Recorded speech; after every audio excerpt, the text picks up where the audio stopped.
Le fameux belting, c'est quoi? Tu en as peut-être déjà entendu parler, mais ça se peut que ce soit encore compliqué un petit peu pour toi à comprendre. Fait qu'il faut savoir que c'est un style, en fait, un effet vocal qu'on a voulu au départ amener dans les comédies musicales, maintenant qu'on retrouve dans la musique pop. Alors, c'est de plus en plus populaire, le belting, mais c'est quoi? Puis, comment on fait pour réussir à faire ça?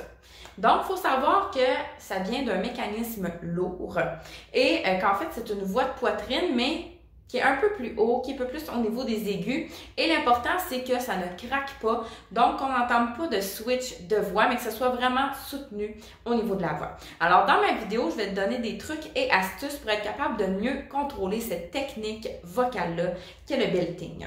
Alors, comme je te disais, on retrouve beaucoup ça dans les comédies musicales, dans la musique pop aussi. Alors, ensemble, on pourra aller l'explorer à travers différentes chansons. Le premier truc que je donne pour être capable de faire du belting, c'est vraiment de penser à un cri. Fait que comme si tu voulais interpeller quelqu'un qui est à l'autre bout de la pièce ou quelqu'un qui est loin, et tu vas faire « Hey! Hey! Oh! Hey! » Alors vraiment comme si la personne était loin, puis tu veux attirer son attention. Alors là, je suis vraiment en belting. Il y en a certains qui vont dire « Ouais, mais j'ai l'impression de crier. » Oui, on peut dire que c'est une voix qui est un peu plus comme crier, mais attention, ça ne fait pas mal à la gorge. Par contre, je te dirais, si tu commences dans le belting, si c'est nouveau pour toi, on s'entend que tu pratiqueras pas des heures et des heures. Il faut vraiment y aller par petites doses au début, parce que le but, c'est vraiment d'entraîner la voix. Je le dis souvent, il y a 200 muscles en action quand on chante, et c'est certain qu'avant de pratiquer mon belting, je dois aller réchauffer ma voix, tout d'abord, parce qu'on veut pas que la voix se fatigue trop vite, mais c'est une technique vocale qui est quand même très exigeante. Ça se peut que ça te donne chaud aussi, et c'est normal. Donc, prends toujours le temps d'aller réchauffer ta voix avant de faire du belting. Et si c'est nouveau pour toi, vas-y vraiment par petite dose, ne serait-ce qu'un petit 2 minutes à la fois pour laisser le temps à ton corps de s'habituer à faire cette technique-là. Donc, le cri, comme si je voulais interpeller quelqu'un au loin, je vais le faire sur « Hey! Hey oh! Hey! » Mais je pourrais aussi aller le chercher comme un petit peu plus par en dessous et faire « Yeah! Yeah! Yahoo! » Alors là, je suis vraiment en belting. Fait que peut-être que comme ça, c'est pas un style, c'est pas une technique vocale que tu explores souvent, mais selon le style musical que tu vas chanter, ça se peut que tu aies à te servir de cette technique-là. Alors, en fait, le terme belter, ça vient de la ceinture.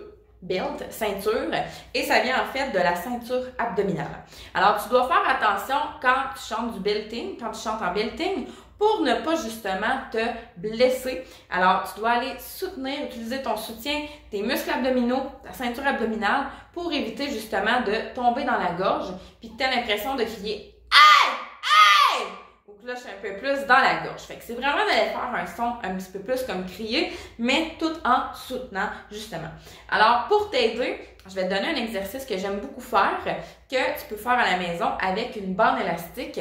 Donc, souvent pour faire des étirements, ou justement quand on va chez le physiothérapeute, on a ce genre de bande élastique-là. Alors, bande élastique comme ça, ce que je te suggère, c'est de te placer à peu près les mains à 6 pouces. Et quand je vais faire ma note la plus aiguë dans ma chanson, je vais aller étirer comme ça. Alors, tu vois, quand je fais le mouvement, automatiquement, il y a mes muscles abdominaux qui s'activent et ça fait comme monter, si on veut, vers le haut. Donc, mon soutien est vraiment activé plus. Alors, mettons que je fais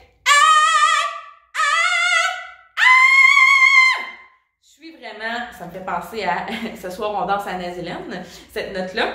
Alors, quand je vais aller faire ma note la plus aiguë, pas sur toute la phrase au complet, seulement sur la note la plus aiguë, je prends ma bande élastique, je place mes mains à peu près à 6 pouces, je pourrais placer mes mains vers le bas, ou ça fonctionnerait aussi si je le fais vers le haut comme ça.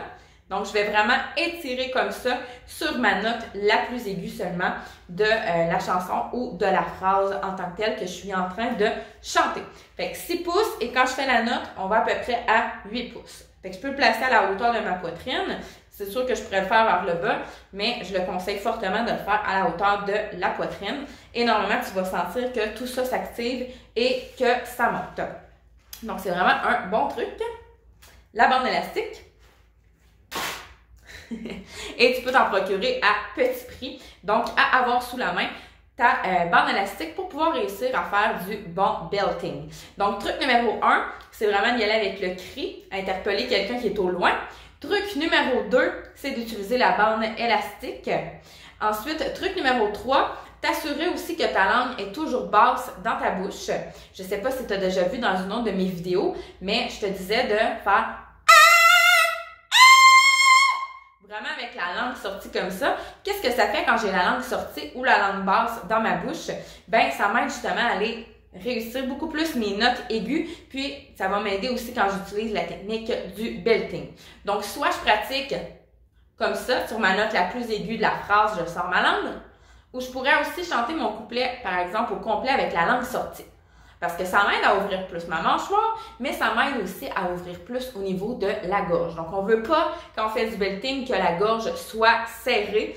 Et c'est très important d'aller chercher notre soutien au maximum. Donc, une belle ouverture de bouche et soutien au maximum. Et ça devrait t'aider à faire un bon belting. Alors, j'espère que ça t'a aidé à mieux comprendre cette technique vocale-là. Si tu as des questions, n'hésite pas, je pourrai y répondre en commentaire.